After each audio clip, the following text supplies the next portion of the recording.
नमस्कार मित्रांनो, ई पीक पाहणी 2025 माहिती याबाबत आता आपण जाणून घेऊया.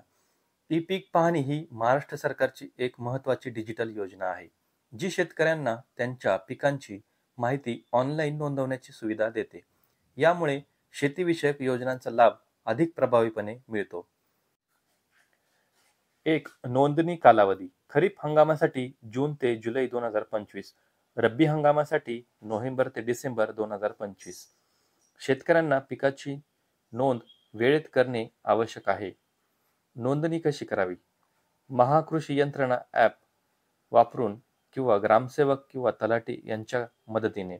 यानंतर महाभूलेख.महाराष्ट्र.गव्हर्नमेंट.इन या पोर्टलवरून तुम्ही करू शकता. 3. नोंदणीसाठी आवश्यक माहिती.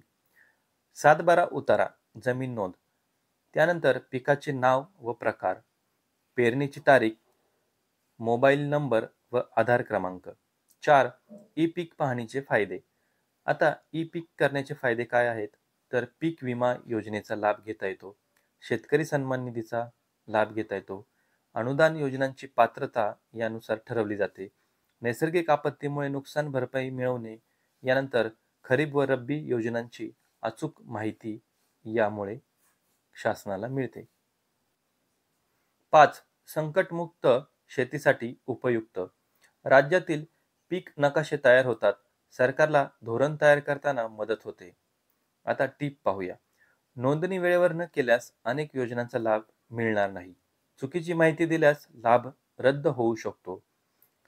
अधिक माहितीसाठी व मदतीसाठी आपले ग्रामसेवक किंवा तलाठी कार्यालयाला भेट द्या. धन्यवाद.